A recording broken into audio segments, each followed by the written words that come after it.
Good evening, everyone. I hope I'm audible. I welcome you all to the live webinar of US Student Visa Interview Masterclass by Mr.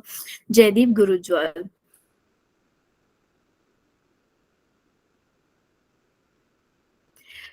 We have three packages, that is bronze, gold. We have extra benefits like evaluate mock tests, expert university recommendations, and so on. We also have free profile evaluation with our experts, comprehensive evaluation, university shortlisting, course recommendations, recommendation reports, and doubt clearance. Also, we have free Duolingo classes, that is Monday to Friday. It is 6:30 to 7:30 p.m. Free IELTS classes Monday to Friday, 7:30 to 8:30 p.m. It is a 4-week course, sorry, and GRE live classes Monday to Friday, 8:30 to 9:30 p.m. It is a 2-month course. You may register for free. Also, about our speaker, Mr. Jaideep Gurujwal. He is an alumnus of BITS Pilani and IIM Kozhikode. He's also the co-founder of Ubergrad. He has a great passion for education and is deeply inspired by Khan Academy. Mr. Jaideep has been mentoring students and helping them learn and grow in their careers. Also, to facilitate this in a more structured way, he joined Ubergrad.com as a co-founder and guided more than 10,000 students over the last 5 years, including students from prestigious institutions like IITs, BITS, and NITs. Here are a few Ubergrad achievements. Also, for any Yeah, doubts you may ask at the end of the session, have a great session. Thank you. thank you, Smriti. Good evening, everyone. So I hope you guys can see me and hear me well. If I can get a quick thumbs up, just confirmation, then I think we can go ahead and start the session. Great, thank you. So let me share my screen.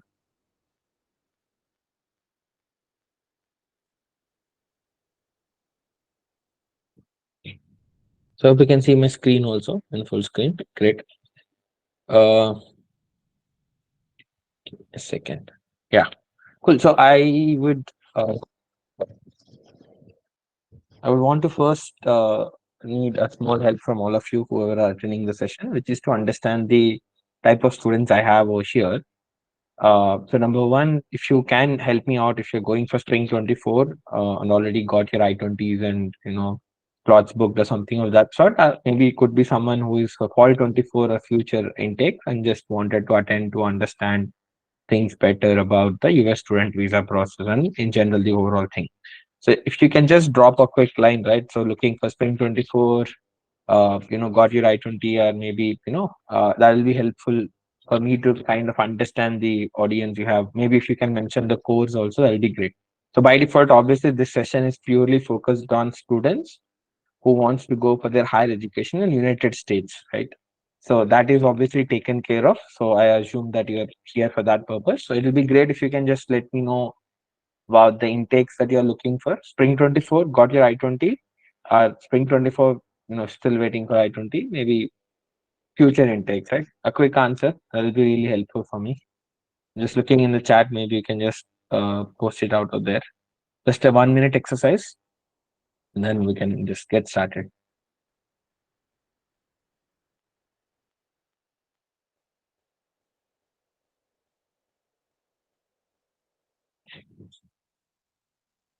I'm not seeing any answer, so it'll be helpful if someone can start. Like,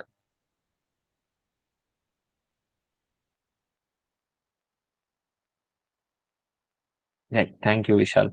So you're looking for Fall 24. Great, I appreciate that. Others, please, maybe quick few more answers, just for me to understand, right? So I can actually focus a little bit more in terms of the points that needs to be stressed upon according to the yeah, great. So I-20 from Texas Tech, steady master's number. Thank you, Sai Tanuj. Spring 24, Fall 24, Fall 24. Okay, Spring 24. Great. Okay, few more answers and we're good to go. As of now, it looks like it's a mix of spring and fall. I-20 from UNT. Okay, applied data analytics and Fall 24, Fall 24. Northern Arizona University visa date 29 December. Okay, Banu. Great. So I think I got a good mix of spring and fall. That's good to know. So great. So what I'll do is I'll try to keep this session for 30, 35 minutes, 40 minutes max. Then I have myself and then another expert from our team, Mr. Karthik. So I hope he's here. Karthik, can you just confirm if you're in the call? Uh, so we would be able to try to answer some basic queries based on your profile questions, and then if you need further help, I'll tell you what to do and how you can connect with stuff like that. Okay, so you've raised your hand. So, Karthik, by chance, if you're not able to talk, maybe you can just ask the moderator to let you as well get added as host or something so that you can unmute yourself and talk. Right. Thanks, guys. So, just talking about myself and Ravindra already, the Smriti has introduced. So, both of us are from BITS and IM background, working towards Ubergrad to help students who are aspiring to go for higher education abroad. So, talking about the agenda. So, first thing I wanted to talk about in the session is an ongoing issue, or rather, some sort of a what do you call it? Hype or maybe ruckus that has been created in the last few days. I've been hearing from the students constantly. We're getting these questions about DS 160 having some mistakes, and that leads to cancellation of your visa slot. So it is something that we felt could be a bit more useful for students who are in that zone for spring 24. Then we're going to talk about the overall visa process of USA student. That's called F1 visa. About DS 160, SEVIS fee, SEVIS application, plus the slot booking, the new portal, the CGA portal, which is migrated into US travel docs with the VFL Global. We're going to slowly go about that. Then we're going to talk about the type of questions that you typically get in your visa interview quickly, which is like a 1 to 2 minute sort of an interview, typically what you can expect for your visa. Then the reasons that we constantly see or consistently observe with the students why they get rejected. Then last, we would keep this open for question and answers. So if you have any queries, we'll be happy to take it up. So the first thing, I'm not sure how many of you are aware of it exactly what is DS 160 and all. Maybe I'll quickly run through the process a bit briefly. Then I'll discuss this issue for some of you who are not aware of it. So typically the process that's followed is that, hey, you get an admit in US university, then you request for your I-20, then the university would give you an I-20 in which they would present something called SEVIS ID. That's something a university would have communicated to the US embassy saying that this particular student, let's say Jaideep, wants to join University of North Texas for MS in computer science, and this is a unique ID I've generated, and that's called SEVIS ID, which has been communicated to the US embassy also, so that they can cross check and there's no chance for forgery or misuse of stuff like that. So typically, you need that SEVIS ID to be generated in I-20, which is important for you to go for your slot booking. That is, you typically what people do is they start with drafting DS 160 where they need to fill their SEVIS ID. They don't submit it; they just keep the draft started, and they would get a DS 160 form ID, which is being again used for your slot booking in the CGI portal. Once they get the slot, right before the visa slot days, or at least few days or a week or 10 days before, people typically submit their DS 160, and then they go for the final step, which is to complete their SEVIS payment. So DS 160 payment is around $185, and SEVIS payment is around $350 right now. Okay, so typically the question that people have is that recently the US embassy in India has given out a statement on Twitter on 13th of November that from 13th of November, if there's any DS 160 that has been improperly submitted, that is, there is any mistake in it, or there is something wrong in it, then they are saying that your appointment will be cancelled. Technically, you have to reschedule it, is what they're saying, which means that appointment is null and void. So that sort of led to a lot of confusion between people, because as I said, a lot of students are not submitting their DS 160 before they book the slot, and they've kept it idle. For some of the students, the DS 160 has an expiry date of a month, let's say, that got expired. Or maybe for some students, they've used one SEVIS ID of one I-20, but then they've changed their mind to go for another university right at the time of the visa interview, because they get multiple admits. So there's a lot of confusion. Can I do it, or would it lead to cancellation, stuff like that? So we have just tried to get some answer from the embassy, right? There is a lot of confusion in it. So from what we have received as an answer on email communication, for our own students that we have communicated, and what is being written in the Twitter post, these are few insights that we are giving. Uh, First thing, what they're saying is we cannot accept blank DS 160 forms. DS-160 form with someone's else biographic data. Could be passport number, could be the first name, last name, address, a lot of other basic biographic data. You cannot use someone's else in your DS-160. And people used to ideally do that for different reasons. Agents used to game the system for slot booking. Then they go on the day of visa interview and say it was a mistake, a small mistake, can you correct it? And they used to correct it. But now they're saying we will not correct it, rather we would want you to come back again with a new slot, which is obviously basically mean that you have to be super duper careful about submitting your DS-160 about the key things, right? Again, don't fill nonsense data like name is equals to ZZ. So they've given some examples like this, right? And also they're clearly saying why is this implemented. They're saying this is because a lot of students are getting at a disadvantage because the agents are exploiting the system with a lot of these unnecessary fake DS-160s for slot booking and all. So they wanted to get rid of that. And they've clearly said what is it that you must not make a mistake, right? If you see the slide I'm showing, on the right side you see a checklist of what you must include in your DS-160: your name, date of birth, your visa class F1 for student visa, gender, and passport number. These can't change, right? Unless you have a reason like what they've shown on the left side. You got your passport expired while you filled your DS-160. I know typically you're trying to renew and you might get a new passport. So maybe you have an explanation. You're moving to a new house because of your lifestyle change, or maybe like you just moved your address. But then you can show a proof and stuff like that. So it is okay to update certain aspects, as they're saying you moved your job, or you got married since the DS-160 was submitted. Like these sort of things, I think you need to back it up with the proof. So typically, these are not the challenges that a student would face. So my suggestion is that there's nothing much to worry about. The common question that a lot of students would have is, let's say I have started my DS-160 with a incorrect SEVIS ID. That is for University 1, but I have decided to go for University 2 with a different SEVIS ID for the visa interview. That should not be a That is something that, at least from what we are getting in terms of the students' experience and what we have got answers from the visa embassy when we have tried to communicate to them for our students.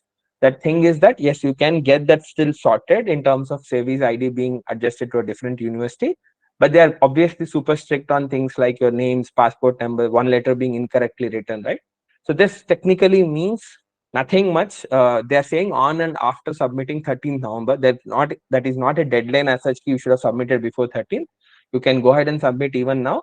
But basically, don't be very casual about it. Make sure you are not making any visible or the critical mistakes that they've clearly mentioned, which obviously leads to cancellation of your slot. Otherwise, there's nothing much to worry about. It is what it has been. Unless you have got some misguidance from your consultant or some other agents, just be more careful about understanding things and stick with it. And ideally, I think it should not be a problem.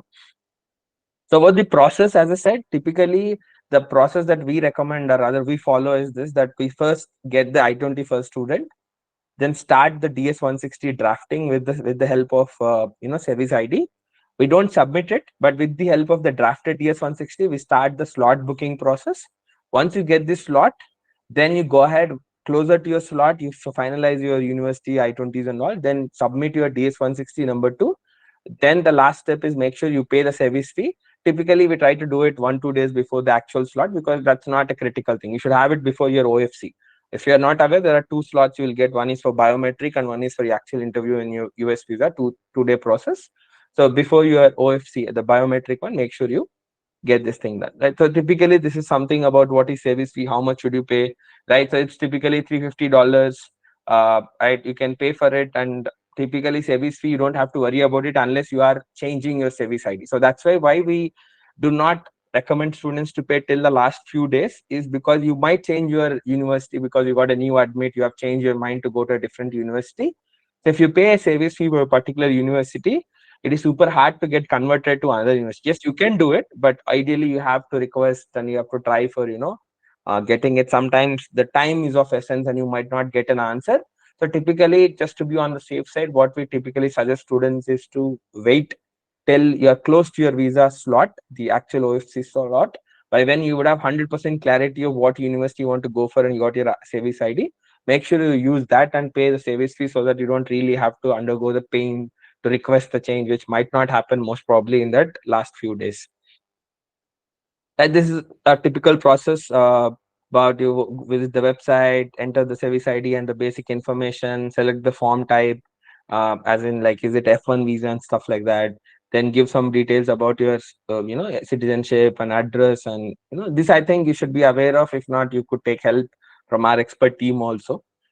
Just to say, we are doing a complete visa process right from drafting DS-160 service payment and slot, not really slot booking, helping in understanding the slot process, plus mock interviews for just 1,000 rupees, 999. That's a package for a visa, irrespective of which university where you're going in US. We would be helping you for a complete visa support for just 999. That's just slightly less than 1,000 rupees. So something about the SEVIS, you do it, then you also have to pay the $350 as I told you through your credit card. Uh, then you have your DS-160. Again, this is an online form. This is very important, as you can understand. SEVIS form doesn't have a lot of things to fill. It's a very basic thing, but DS-160 has a lot of questions. I have 2 points I want to talk about before we move ahead.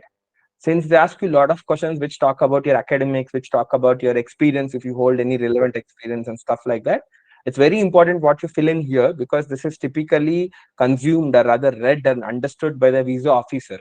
And typically I have seen cases where people say something verbally from their mouth, but the DS-160 states something else, a minor conflict of what's been written there and what you're communicating, and that's going to lead to a huge problem, which is obviously leading to a rejection, because the visa officer straight away gets a lot of doubt and they don't give you a lot of chances. See, the point I would like to tell you is that it's a simple chance that they give you if you have everything in right place, be it right university, you're going to a good course, you have all your financials sorted, and you have a clarity of what you're doing and what has been the process, you're not doing any fake documents, you're not doing anything wrong. Then obviously if you filled your DS-160 very carefully and you're communicating the same thing, you're on the same lines in what is filled in DS-160 and in your interview answers, then you have almost very much a 0% chance of rejection, right? Ideally you should not get rejected, but people always have some beliefs. So leaving that aside, 99% I think you should not get rejected. The reasons why we see rejections would be because people either do some sort of not so ethically right or legally right stuff. That's one thing. The second part is where everything is right, which is the bad scenario that I don't want any student to undergo. Just that lack of guidance or lack of clarity, or sort of a, what I call it, fear at that moment of interview, that they sort of miscommunicate what they wanted to tell, and that leads to a problem. Right. So typically in DS-160, we'll see questions like this. As I'm telling you, it will start off with basic questions. You'll be asked to write your names, right? For basic personal information. Nothing much changes, but make sure passport is your ultimate guide. So people typically ask my undergrad certificate as something, my PAN card as something, Aadhaar card as something, but stick with your the passport, first name, last name, logic, and that should not fail for you in any case, even for applications process and everything.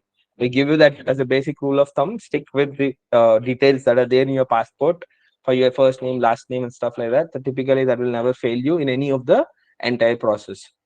Uh, then, like stuff like, are you traveling? Are there any persons like dependents, travel companions, right? About, have you ever been to US? Have you got some visa issued for US? So these are some very important questions that are very much like white and black. You cannot say I have traveled when you haven't actually traveled. So don't make the small mistakes. Right? Don't misread the questions.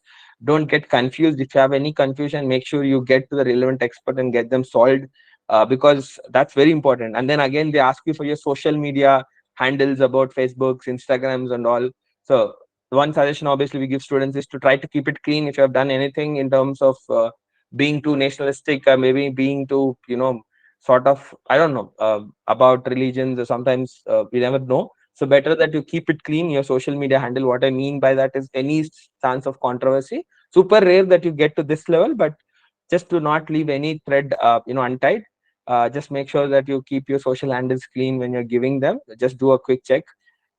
Make sure you are entering your contact details about US. Typically, you will enter your professor at the point of contact in the university that you're going for, and that details you will get from I-20 also. Then you might have to give some references, family details. This is where I think it's important about your work, education, and training details, because this is where I think people get confused. Try to highlight your relevant work experience. Don't just leave it empty. Let's say you're applying for business analytics or computer science.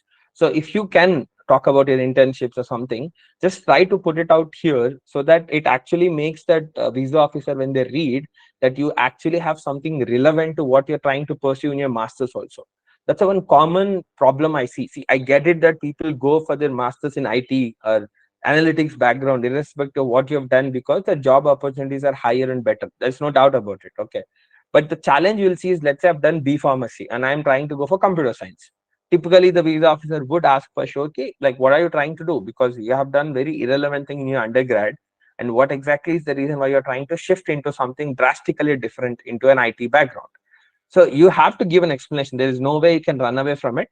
uh, Most of the students I know with certain in a scenarios like this would have a problem in answering. So make sure you draft the answer, and the answer comes right from how you fill in your DS 160. What is the thing that you've done, like be it online courses, any internships, any projects, that you can try to track it or make it relevant to what you're trying to transfer into, right? As much as possible. I know you cannot do everything in 1 week or 10 days, 1 month before your visa slot, but as much as possible try to put it down and try to make it relevant in terms of what you're feeling for your work, education, training details. Don't undermine the impact of DS 160. Don't think, I can fill some random thing or I can just skip it because who cares. Please don't do that. Try to highlight or elevate the aspects that will connect with the masters that you're trying to apply for while you fill for this, because this is a document that the visa officer would go through quickly and would look at some of the documents that you submit them. So probably these two are the only ways that you communicate to him other than you verbally expressed to him. So whatever you write in DS 160, whatever the documents you carry and give it to them, and whatever you are talking verbally are the three directions of the information that they take in and decide whether they need to give you a visa approval or not. So make sure you don't undermine anything, including DS 160. Sit properly and fill all of this. If you have any experience, talk about that. Try to elevate, everything that you have done that is relevant to what you're trying to pursue. Even if it's not relevant, let's say I've come from pharmacy going for computer science, maybe at least some experience that I carry, you can elevate it to show the professional experience you carry, or at least some sort of expertise that you've built, or technicalities that you've learned over that time. If you can focus on it, that still makes some sense, right? Some basic background questions, these are common, that's okay.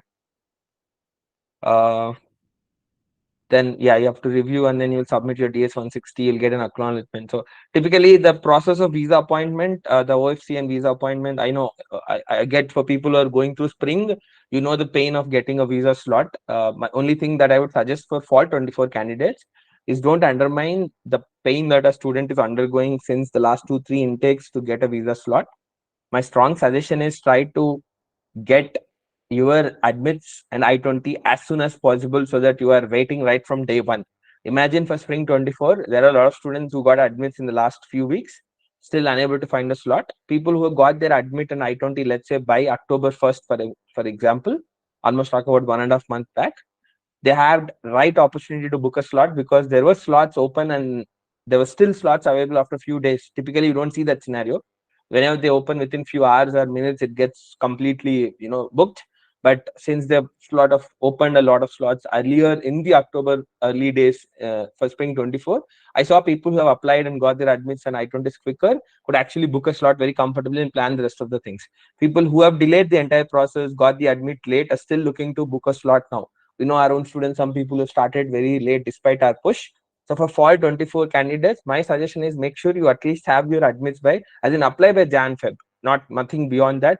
At least you will have your I-20s by March, April. So you can look for your slots from April, May, and take a step ahead. And recently US embassies at least has been doing it for last two intakes, which is to let you actually sit for your visa interview much more than 3 months of time lag, which was earlier a restriction. That is, I can sit if I can get a slot for fall intake, August intake in the month of February and March only, if they open a slot, if you have everything in the right place, which was not earlier possible. You have to wait for 90-day period of before your joining date to actually sit for it. So they are trying to give you more chance. So if you have time, make sure you don't delay the application process, not being very careful. So typical process, you will go for a new portal. There's this US Travel Docs. You'll go and fill all your details. Obviously, as people must be knowing, nothing much here if you are already done it. The bigger challenge is to find out the slots. Just do your contact information, address, passport details, sort of what visa, and the place that you're trying to go for. Okay, this is where I think people actually have some preference of going for Hyderabad, Bombay, Delhi, and stuff like that. So I would say whatever you can get, go ahead and get it. Somehow I see some people have a perception in the industry that Delhi and Hyderabad are better. So it's personal choice. But if you can get maybe those have some good reputation, I don't really agree with it, but that is what it is. So personal choice. So as good as a slot you can get. Again, the interview waiver, if by chance you're the person who got your chance to travel to US B1, B2, or some other visas post your 14 years, you actually have an opportunity to not attend the visa. Rather, it's a Dropbox process. So very few people have this opportunity. But by chance, if you fall into this category, you're pretty good to go, have a good university and all. You should clear it without your visa interview. You should have a great opportunity to get it approved. So that's for some candidates who fall in there, where you will see an opportunity if you answer that you have a visa after getting to 14 years and visited USA. Uh, I think about you have to pay $185 as I sold the 15,000 odd right now to get a slot eligibility to see the slots availability and book it, and then you can try and go ahead and book the slots for it. Then after that you'll go for VS Global and then start completing the payment and then get your option to book your slot. So yeah, typically I think this is where we will go for it. The questions that you get asked, right? So what are the type of questions that you get to hear out in the interview that you need to really, so there are 4 5 categories that you've broadly split into. Typically that should be your 80 to 90% of chance getting the questions. The first checklist of documents you need to carry for the interview process is make sure you carry that appointment letter and a copy of it that you will get on your mail once you book the slot. So for the OFC and uh, the visa interview, you'll get it in one document. So just take a copy of it, make sure you go with it. Then go for your DS-160 filled with the barcode, get that confirmation thing printed and carry it. And this Axis Bank, Citibank Visa receipt is basically the old concept. Now you have this new portal where you can do payment through anything. But basically, you should carry your visa fee receipt, SEVIS fee receipt, that $50 you paid, the I-20 original I-20, and then one copy of it. A valid passport and some photographs, 2 by 2. That's a standard format for it. So you go to any decent photo studio, they'll tell you, and the birth certificate to give you some details that they need. The academic documents, this is all the checklist that we're talking while you carry for your interview, what you need to carry. The original degree certificate, mark sheets, the scorecards of IELTS and GR if you have taken it and if you have written it in your DS-160, resume, certificates of co-curricular, extracurricular activities, and experiences. Sometimes you would have written like in the DS-160 or in your resume. So they might ask it if they have questions on it.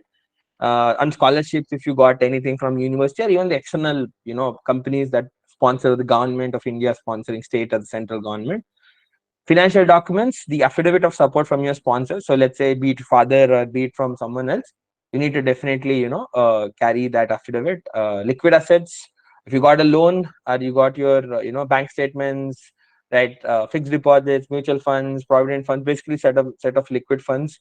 Additionally, you should also show that you have the ability to fund your remaining studies, at least in the form of gold evaluation reports or land or insurance. Then sometimes you have the insurance, LIC insurance policies which say that you will get the term the insurance money back after it matures or something of that sort. And then the bank statements of the sponsors for the past 6 months and FG statement, right? Whatever the funds you can show. So typically the best case scenario is you have a loan letter of 50 lakhs, 40 lakhs, whatever is the expenses that you have. Then show another 10, 15 lakhs in your sponsor, which is your father and mother together, or at least one of them, in the form of bank statements or FDs, which are your liquid assets, or at least mutual funds, stocks, equities. That can be used as a proof to them that you have enough liquidity to sort your living expenses, also got your loan. The question that people ask is how much should I show as a proof of funds? Typically, the I-20 is given for a year, even though you go for a 2-year course, a 9-month I-20 period. 1.5 times is what we recommend. So let's say I-20, which includes your tuition fee and living expense and insurance, etc., says $40,000. So you need to show 40 into 1.5, $60,000 as your loan sanction letter, plus adding to that some sort of sponsored liquidity from the bank statements and stuff like that. If you can show more, that's great. More the funds you have, more clear they are, better the chance of clearing the financial aspect of the question. And again, ITRs, if you have father as a proof of funds, how is he earning the money? At least salary slips. If it's your own salary, also you can carry that also as such. If you had a job earlier, that could also help for your financial work experience aspect. And CA statement also is typically you have a process where you need to show that, like, I have so many funds and assets, movable, immovable assets, are liquid, non-liquid funds and stuff like that. And then, as I said, students with work experience can carry some employment letter, salary slips, letter of recommendations, and original documents showing the work that you did. So let's look into sample questions. I'll stress upon the scenarios over here. So general questions, typically they ask you like, what is that, what is the purpose of you going to US? So typically students go to settle down there, right? Most of them do that. Even the embassy sort of knows it somewhere inherently. But the problem is not every visa officer, would be happy with it, and not every, what do I call it? Every, officer wouldn't be agreeing to let you stay there. So that's not your problem. So typically the answers that everyone drafts would be in the lines of that, you will go there, learn, work for a couple of years, use all the experience that you gather and come back to India and do something great in India. Irrespective of you do it or not, a secondary scenario. People use the family as a reason that I'm one of like the only child and I need to take care of my parents who are getting old. I need to come back and do something big in India. I see a potential to, grow something in India, stuff like that. But ideally, you cannot make statements openly that I would want to settle down in US, right? That's something you should never do. It's better, even if the question is not asked, you don't give a hint that your goal is to settle down there. Rather, your experience of the reason to go US is to get a quality education, get some real world experience, and come back to India and do something great. Right? Why not UK, Australia, similar developed countries? So this is typical question that you can get on the country level where you need to answer what is US good about. Right? I'm going for MS in computer science. So US is the hub of the leading tech companies like Google, Microsoft, Apple, Facebook. That's an opportunity for you to work with the top quality candidates, to work along with colleagues, plus get an opportunity to do R&D and do great stuff. So try to connect with the course you're going for, do some research of that domain being very good in US. At the universities that you're going for is one of the top ranked in the global universities, and that's why that sort of attracts you. Could be about your university and the country and the domain that is good in US. You need to justify it. Then they could also ask, why not you do it in India? Then obviously the same answer that you could give. And then whatever is the university that you're going for, why is this? So typically they could ask you about what all universities you applied for. They would ask you, sometimes people get these questions asked like, okay, can you tell me what all universities you applied for? Okay, where all did you get the admits? And why are you choosing this university? So this needs you to do a research on the university. So again, look at the course curriculum. This is a basic research that you need to do. Whatever the course you're going for, go through the website of the university, get the course curriculum, pick 4 to 5 subjects out of that in the course curriculum that sort of interests or excites you, or at least to pull it out and tell them, when they ask you this question, that this course is unique and I like this. And why this university, again, go for explaining them in terms of the ranking. So that's one good scenario to tell you how good a university is. So public universities are always appreciated. So if you tell me that, let's say I got into University of Detroit, Macy, which is ranked in 180, it's a private university, and I got let's say UMass Boston, Massachusetts, University of Massachusetts Boston in US, again, it's a public university ranked around 210. So typically, I would say public universities have a greater reputation as compared to private in general. Obviously, the top 50, top 100 ranked universities are all, most of them are private. But coming to a step below, people ideally would have better chance of getting their visa approved. Let's say you're going for St. Leo University, which is ranked 400. It's a private university. Texas A&M Kingsville. That's again a public university ranked around 400. You will have greater chance in terms of university being respected and appreciated by the visa officer if it's a public university, which is Texas A&M. So my suggestion to anyone who's yet to apply or who is still confused is that if you can choose from a public versus a private, always go for public university, because that increase your chance to get into a good. So again, why university? You need to justify about the rankings, about the location. Sometimes it could be a great location in terms of, let's say, California State University you're getting in. Like, what else do you need if you're going for MS in CS? And California is the hub for the Silicon Valley and the hub for IT jobs and the entire innovation that's happening at technological front. So if you can connect things like that, so you can definitely talk about the reasons what intrigued you to go for that university. You could get a scholarship, right? You would get an assistantships and something if you could talk about the research that's going on, or you have a couple of professors that are good who got a great international reputation. So this is all some research you need to do. Justify them. If you do a proper work, it's simple and easy for you to answer there. So don't just be very casual about the university you're going for. Try to pick few points and justify it. The other questions you could also get asked is your the course that you're going for, like how good the course that you're joining and how relevant is it. So again, you need to justify the course curriculum. What is that you did so far in your work undergrad, and how is that helping you out to do something in your future, the master's course that you're trying to do. Then again, the academics, what course will you be pursuing? Why? Because I can tell you this is a common question that a good chunk of students will get, especially when you are shifting your domain. I did mechanical engineering, I'm applying for computer science. I did, chemical engineering or civil engineering, applying for data science, data analytics. So you need to, give a proper justification if you get this question. You can't just be very casual about it. Ki, I know the jobs are great over there, that's why I'm going for it, right? Otherwise, someone told me that it's a great course to do, that's why I'm doing it. These answers would definitely give you a rejection chance. So you have to do and build some nice answers. Like make sure, as I told you, the pointers are go through the curriculum, right? Go through the professors, pick the domain. Maybe sometimes a university would have a great department ranking, and you like that for that reason. And what are your future aspirations? And you can try to connect them as well to that. So right, data is the next big thing. And I did some online courses and did some practical work experience where I saw the power of data. That sort of pushed me to go for data analytics. And I've done some basic work by doing certain coursework here, online certifications. Sort of I really got excited, so I applied for it. I like to learn and then get into that career and grow there and stuff like that. So again, did you contact any professors? Like, did you get in touch, or what is the experience that you are expecting in that university? Again, this one, I know that something is happening in industry, which is a lot of students are faking their GRE. So when I say faking, they're paying money and some frauds are writing on behalf of them. So my suggestion is that I have seen personally, I know a few students who got their visa rejected because they had a doubt that the GRE seems to be fake. It's not really such a hard thing for someone to find out if you have faked your GRE or not. Like you have 325, but your CG is 6 and your IELTS is 6, and then you have 1.5 NAVA. There are a lot of pointers that clearly show that this student has really done, something nasty, and the embassy or the visa officers are very strict for it. I'll give you an example of a student that I personally know. Uh, Last time they went for it, and the student took help of a sister, is what the student told us. Got some, score in GRE, which was obviously not the 100% factual effort from her. She got admitted into university which did not require GRE, to be frank. She went for, and it's a top 100 ranked university, to give you even more clear picture.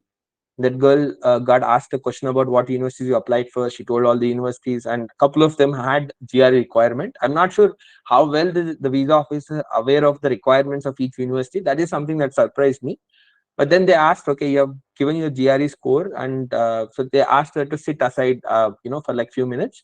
And 4 to 5 officers have just come around her, questioned her, like, we clearly understand that you have faked your GRE, you have cheated through your GRE exam. If you give us an answer which is justified, then we would let you go. Otherwise, we would blacklist you forever for US. And that girl obviously got scared and she agreed to it, and then she got her visa rejected. Yes, she is gonna try again.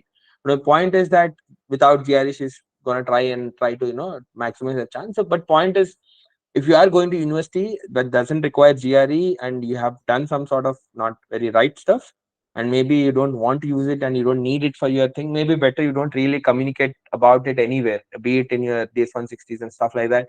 Maybe make sure when you're talking about the university you applied for, you pick up the ones which are technically, ones which don't require GRE. I can tell you that the visa officer cannot really reach out to GRE ETS, or cannot reach out to the university to check if the student has actually applied there or not. So just be a bit careful of what you're talking about. You can obviously tell I applied only 3 to 4 universities instead of 6 universities if you've actually applied. So these things, if you can plan a bit more, I think you can definitely try to cover it up.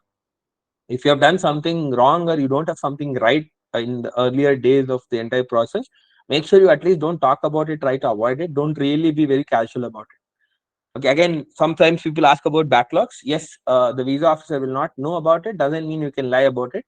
Just try to give a justification of, like, you had some personal health issues or something. Try to prepare a decent answer around it of what led you to not do great in your the backlogs or the undergrad process. I'll take up the questions. I'll just spend maybe 5 more minutes, and then I'll take up the questions. The experience part, again, you might get questions on this one. Again, talks about what is it that you have learned so far in your undergrad and work ex, and when you are going for your masters, how is it going to connect, right? So are you currently employed? What was your role? What did you do? Some people will not go without experience. Again, this is a challenge or common scenario I see with students, that let's have graduated in 2022 and I'm going for spring 24 intake, which is 1.5 year where I did not do anything. I was just waiting and looking for jobs, maybe applied for universities and stuff like that. Better if you can justify with some internships or maybe with some online courses or any certifications you've done. Plus, you can justify that parallelly I was also working towards, prepare for the GRE, IELTS exams and do the entire application process, stuff like that. Don't let it sound like you've completely sit idle, just for free. I was just idle, and then I just one fine day I woke up and felt like let's go abroad because everyone is going, so I've just applied. Don't let that be the scenario. Try to come up with some documents and some sort of well structured answer which will give you a reason of what did you do in that 1.5 year. Even if you have not done a full time job, at least try to justify with some online certifications, coursework. Talk about any of the internships that you can pull out, and work on those aspects so that you have proper justification of what was the things that you did in your gap, right? Then obviously, uh, if you are already working, people could ask like, what is the reason that prompting you to go for masters when you already have a good paying job or a good job in a good company? So you need to talk about your exposure that you're expecting to improve your technical skills or whatever skill set that you're really excited to learn your masters, and how that's going to help you to grow in your career and stuff like that. Financial, I think this is the other key aspect, right? If you ask me common aspects, university course, why are you going for it? Number two, talking about your education details and like backlog, CGPA, stuff like that. Why is it low? What was the reason? Like, how can I trust that you will be a good student once you go there? Sort of questions. The financial aspect about how much is the cost? How are you planning to, provide for it? Or how is your family going to sponsor? What is your sponsor's profession? How are they getting the money? The question is, let's say a lot of students say my father is a farmer, or my father runs a small kirana store, for example, or any small unorganized business that they do it. So it's not easy to explain. So try to give up a little bit of boost to how you explain, right? I run a kirana store. Rather, you talk about him being a trader. Just try to give a little bit of boost. Trader who sort of buys it at a wholesale level and sort of does a retail business, because when you explain a visa officer, they can't really understand what is a kirana, let's say shop or stuff like that. Or when you say agriculture, they have a 10 acres of land. Maybe they are taking land on lease and growing on 30, 40 acres, or maybe they're doing some, agriculture processing business. So I've seen people try to polish the answers for the family, incomes and jobs. I think you need to do it if you have any of this, stuff where you think the visa officer does not get enough confidence that this family can afford the entire cost of education. Even if you have a loan, it's better that you back it up with a loan and also talk about how your father is doing something big that could potentially give them a good income. That's not a big challenge for them to fund some additional living expenses in case of a shortage or a emergency of finance, right? About savings and stuff like that. This is where when you keep answering, they might ask for proofs. Show your father's ITR. So maybe if they do a business GST certificate, if you talk about that to show how big the business they're doing, because sometimes parents ITRs might undermine the income that they're earning. They're doing a business worth 1 crore, but to get that benefits from government or maybe to avoid taxes, they might actually do a ITR of 5 lakhs only. So better that you actually, show both, like you show ITS, but also if you can carry GST of your father, if it's a business where they have a GST certification to justify that he's doing a business in a huge amount. So you can talk about that. So try to elevate the type of job, the type of role that your parents carry so that it sort of gives a confidence to the officer that these guys are financially sound and solid and they could really fund it. Back it up with a loan if you have a loan. That's really, really helpful. So I suggest people that even let's say if you genuinely don't want to take a loan for because let's say you have a lot of black money, for example, that your parents are super rich and you don't need it, but still you can't prove it fundamentally at documents level. Maybe at least get a loan, because that sort of answers a lot of questions about your finances if you got a good loan from a top lenders, be it like banks, SBI, Bank of Baroda, IDFC, ICICI. I talk about the Credillas, Avances, and maybe Empire Prodigy. That really gives a confidence to the visa officer that your loan is from one of the leading lender. It's in good shape, so I don't have to worry about the finances further. Then obviously the immigration aspect, do you have dependents? Is there anyone who's going to also migrate along with you? Because they are more worried about, is there a chance that he would carry the entire family, or is there a chance that he has a family siblings already being in US? So would the entire family migrate to US? Obviously, if you have a brother or sibling, sister who's already in US, you can't lie about it. But just try to put it in such a way where you don't say that he or she's already settled there. I'm also going to stay there only, sort of it. Rather, you tell that's their individual choice of what they're doing. You are trying to do something on your own and you're trying to work on your own career to learn, grow, and then come back to India, do stuff like that.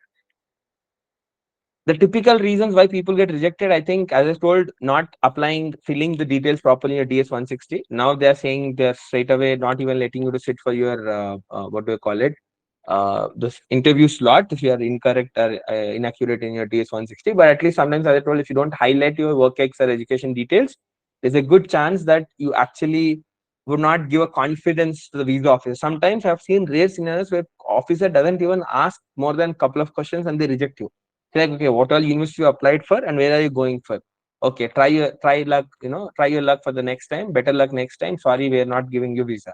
Even if a visa officer is asked the question of where is the reason of rejection, they say that try your luck again or better luck next time. I have seen a couple of scenarios like that. I believe the possible reason is because either the quality of the university the student is going is not great, or number two, the fee details that were filled in DS 160 and the course the student is going for is not justified as per the visa officer. I did pharmacy and I'm going for computer science and I've not written anything relevant in my entire DS 160, then the officer could reject you because they don't find enough, a confidence in you going for that course. Why are they so worried about it? Like, why do they care whether you can do a course or not from pharmacy to computer science? Because the entire fear is that you will enter as a student, but you will be an illegal immigrant. That is the biggest cause of their entire strictness. Okay, you can get into the country. Once you get inside the country, people can't keep questioning you. Show me your visa. Where are you? What are you doing? So people get their work in petrol bunks, the gas stations, and a lot of these illegal jobs. So a lot of these offices and embassies are strict on that aspect. They genuinely want to send students for good and are going for the purpose of education, not for the purpose of just an illegal entry to the USA. Like then the lack of strong ties to home country, as in like not able to justify why you will come back to India. Like I said, old age parents, or maybe got good assets, right? Or maybe talk about you have the aspiration to come back to India and do something big over here, something of that sort, right? Financial resources not justifying your funds and stuff like that. Again, not showing the documents for the finances. The visa requirements sometimes could be about your English proficiency scores, the university that you're going for, or sometimes people get the bridge programs or ESL programs, pathway programs, which basically means you have to go there for English specific course for 6 months, and the I-20 will clearly mention only for 6 months or 3 months sort of it. They don't give you for a year or 2 years sort of it, which automatically raises a question. I've also seen scenarios where people get rejected for that purpose where the I-20 mentions only 3 to 6 months period of course. So just be careful. If that is the case and you're okay to go for pathway, get a clarity from the university you're going for and make sure you prepare a proper answer and give a chance to explain to the visa officer of why it is stating 3 to 6 and this ESL or pathway program. You need to clear English courses and then you will be able to get through the actual master's course that you're doing. And if you have any previous violations, is obviously a reason.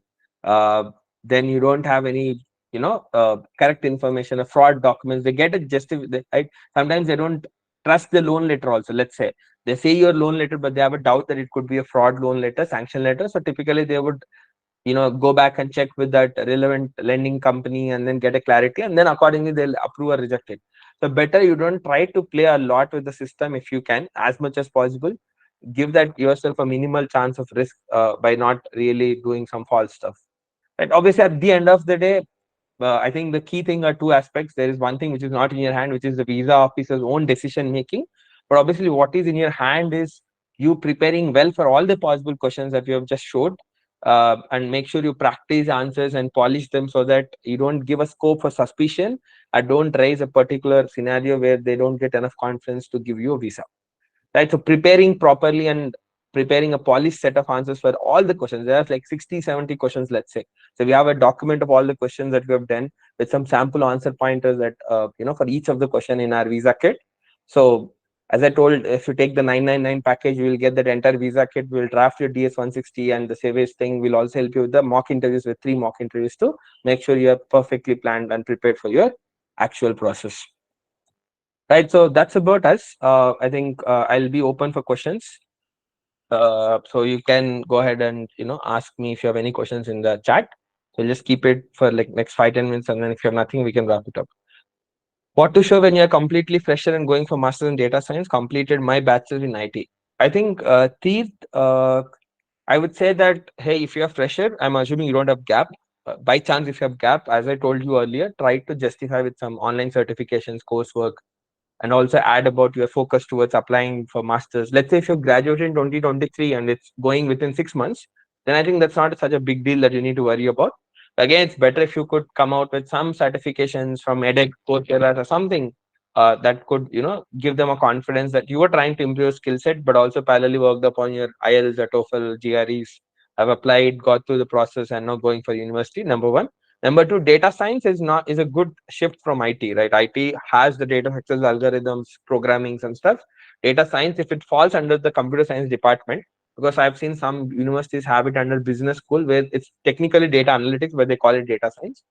But still, it's fundamentally programming. You learn AI, ML, NLP, natural language processing. This is basically specializing from bachelor's in a generic computer science domain to more focused at AI, ML, or data science is subset of all of that. So, which I think is a very natural transition. So you don't have to worry about it. Just as I told you, go through the course curriculum, go through the university professors, talk about anything in your projects or anything in your background so far which sort of points towards your affinity or your experience in machine learning, artificial intelligence, or the data science in general, and that should be a good justification for you. The visa slot booking process done. Super speed. Thank you, Ubergrad team. I really know I'm feeling about it. Okay. Thank you, Bano. Great feedback for one of our team members, Swati. That's really great to know. Is there any hope to get this visa without work experience in most of the Sini Lemma? I'm not sure about your question, but most of the universities don't need work experience. The visa that I'm talking about is F1 visa, which basically is a student visa that you get to study for 2 years if you're going for a 2-year master's. And then you get a 3-year if you're going for a STEM course, which is what generally students should go for in US, science, technology, engineering, and mathematics. You'll get a 3-year OPT extension, which means you're getting a 5-year opportunity to stay in USA, 2 years to study, and 3 years to work, and then you can go for H1B visa. That's ideally a work visa for USA. Universities don't need a work experience unless you're applying for MBA in top universities where they are a little bit more stricter towards taking only work experience. But in terms of visa, I can tell you there's at least a good chunk of students, like 30% to 50% of students who go abroad to USA every year for their masters without any experience, work experience. So F1 visa is definitely not a problem for a person without work experience. What actually matters is your own profile, the type of university and the course you're going for, and the financial ability that you carry. Like it's a simple three-point formula for me. You have your finances sorted, that gives them confidence that this guy has enough money to really fund through the entire course. Number two, this guy is going for the right university and the right course from what they've done so far and what he's trying to do, which means he's genuinely an interested student.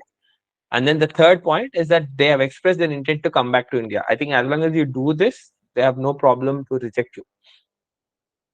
Study from University of New Haven. I also admitted engineering management from California State University. Which of them would you size? Nitin, I think so. What I would clearly tell you is this: that go for the one which you're more excited to do, right? Analytics or engineering management. Obviously, analytics is the one of the top domain. Obviously, I will not deny that, but I think engineering management is also fairly attractive subject to go for, and that's a natural transition. Mechanical engineers doing engineering management is a very natural transmission. And if you ask me, because I can tell you, a lot of the universities come mechanic engineering management is under the mechanical engineering department. You would do project management, you would get an opportunity to do some basic analytics also if you see the course curriculum. So so you could actually decide on it. Going from engineering to analytics is also not a big challenge. It's not a drastic change. You should highlight your engineering mathematics, probability, statistics, and calculus, and basic programming that you have learned in your undergrad, which is what you need as a basics to do your analytics also. If you can highlight any additional coursework or work experience where you got opportunity to work with data, then even analytics is not a big shift from mechanical to uh, analytics, data analytics. So I think you should not worry about deciding one based on the visa chance.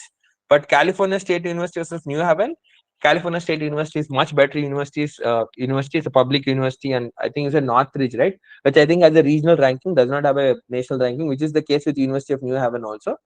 So choose the course that should be your priority. Both of them can be justified, but obviously engineering management is much more natural transition from mechanical as compared to analytics. But even business analytics wouldn't be hard for you to justify. So don't worry on that. Rather choose what you believe is the right thing for you, what excites you, and go for the. Both of them are fairly good universities, have a very good visa acceptance rate, and you should have no problem in justifying it, provided you have your finances sorted and you are confident enough to answer it.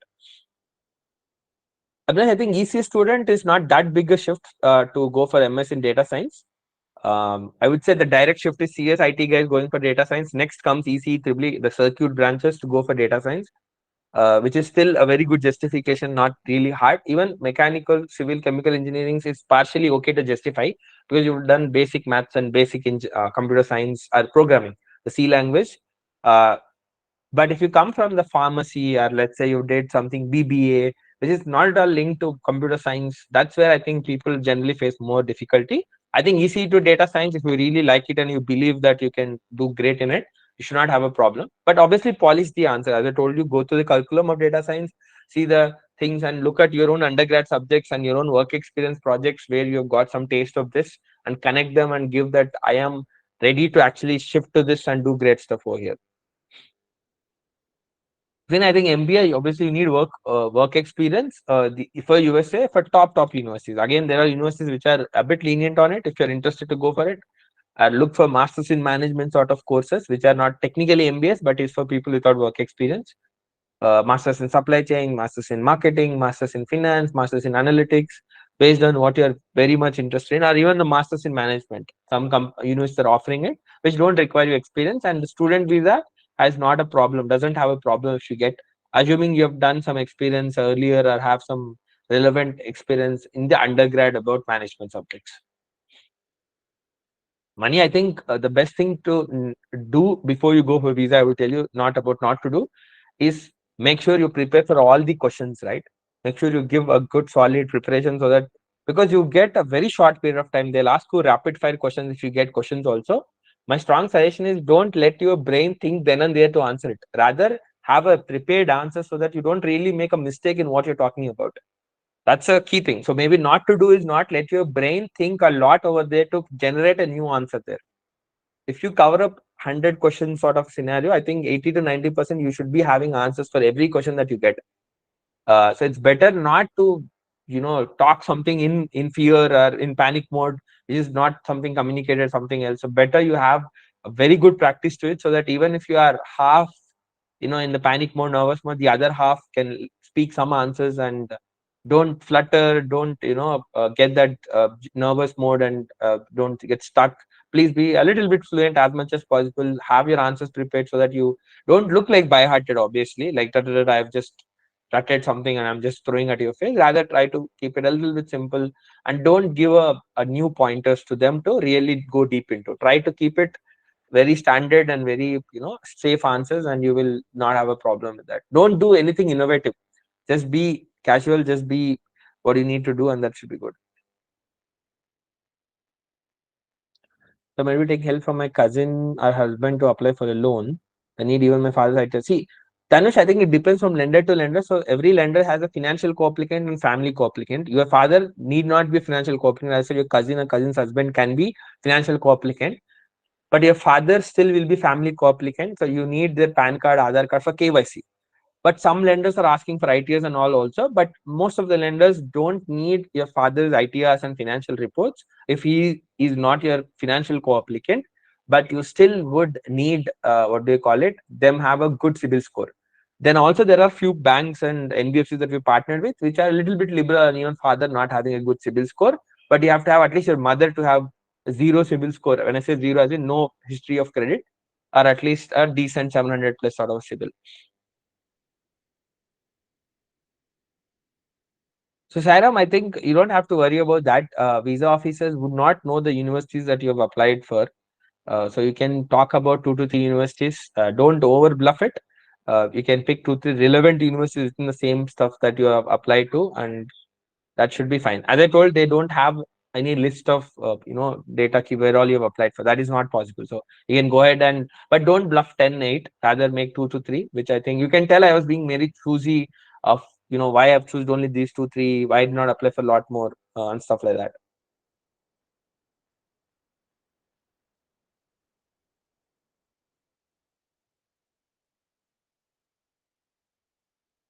Yeah, Ramya, you can defer if you can't get for spring intake. You just have to ask the university and they would defer the admit. Venkatesh, that's okay. You can check with university. I've seen that a lot being done by universities where you got admitted to program one, but they would call it something else because of what was your undergrad, domain, right? So don't worry about it. But if you want confidence, go ahead and check it with the university once, and then confirm that this is how we give our I-20 for health data science. This is a common scenario, because they cannot say health data science since you come from, let's say, pharmacy background or something where data science doesn't make sense.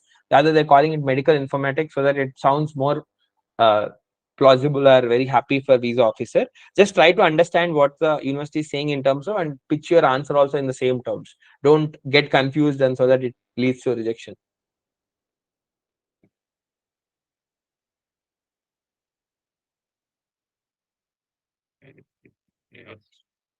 Right. So I think I'll just take last two questions and then we'll end with it. There'll be, again, if you will be doing more sessions, and as I told you, if you want an expert suggestion also, you can reach out to your counselor if you are already enrolled with Ubergrad. If not, you can book an appointment in our website and get your queries solved by our experts. uh, Science background to data science. See, data science, better you go for analytics, Sairam. Because I believe if you are coming from a science background with no programming skills, it's hard to really pick up computer science or data science. The future is good for computer science. Information systems is also good. Analytics or information systems is what I would suggest for someone who wants to be in IT or very good job domain, analytics or IT field, but does not have a hardcore programming experience. Information systems are data analytics. So some universities call it data science also, unless you see the course curriculum, you don't understand. So at a very broader level, analytics, not the hardcore computer science subjects. Uh, think that's it. How to tell if you're going for double masters? See, I don't know what you mean with double masters. Let's say if you have masters of two programs in the same university, that is how the course is being offered. Just explain that to university visa officer. That should not be a problem. Can a 4-year gap in diploma cause issue? No. Girish, you should have an answer. See, I've seen candidates where it doesn't get raised. The officer doesn't ask it, doesn't observe it. So you also be careful to not pull it off from your own, story. But again, if they ask you, explain it, but have an answer of what led to a gap, right? Shouldn't be a problem, too much of a problem. But if you have a good answer, at the end of the, if they still feel it as a problem, then we can't do much about it. But from our side, to make sure, have an answer, and don't let it come out of your mouth yourself. Let that come from visa officer if they observe it, to ask it. Otherwise, you just don't. Even the universities also don't really bother about it. Some universities might, and they might not give admit, but some universities don't, and so you have to apply for few and try your luck and get admitted to the best possible university.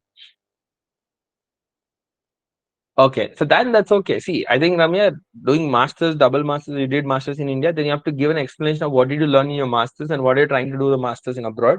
If it's the same masters, then you have to talk about the global exposure, the additional course electives that are being offered that you couldn't do in India, and you felt that it's a global top university and gives you an opportunity to learn more and grow yourself and get an opportunity to work and come back. So I think that's common. A lot of people do it. So it's not really a challenge that you've already done a master's here. So talk about the new program you're applying for, the course curriculum. What is it that you have not done so far? What is that excites you to do over there? Global exposure and opportunity to work for a few years and come back to really learn from top candidates or colleagues over there. That should be a justification. Right. Okay, guys, then I think I could help you a little bit with this session. We'll be doing more sessions going ahead. For fall 24 candidates, it could make a lot more sense. For spring also, what I would suggest, if you're already gold member of Ubergrad, you have your counselors who would help you with the visa process. Let's say if you are someone who wants visa support from us, as I told you, you'll get an update from our side where you can go ahead and purchase by paying 1,000 rupees, and you can get the complete advice of drafting DS-160 SEVIS, getting the visa kit, getting the 100 questions that I was talking about to cover all the questions with pointers, have mock interviews with our visa experts till you're good, and then that should be good enough for you to ace your visa process. Thanks a lot, and our moderator will pick it up from here. And all the best for candidates who have their visa interviews, and hope you'll have a positive visa experience and will fulfill your dreams in USA. Right? All the best, and thank you. Goodbye.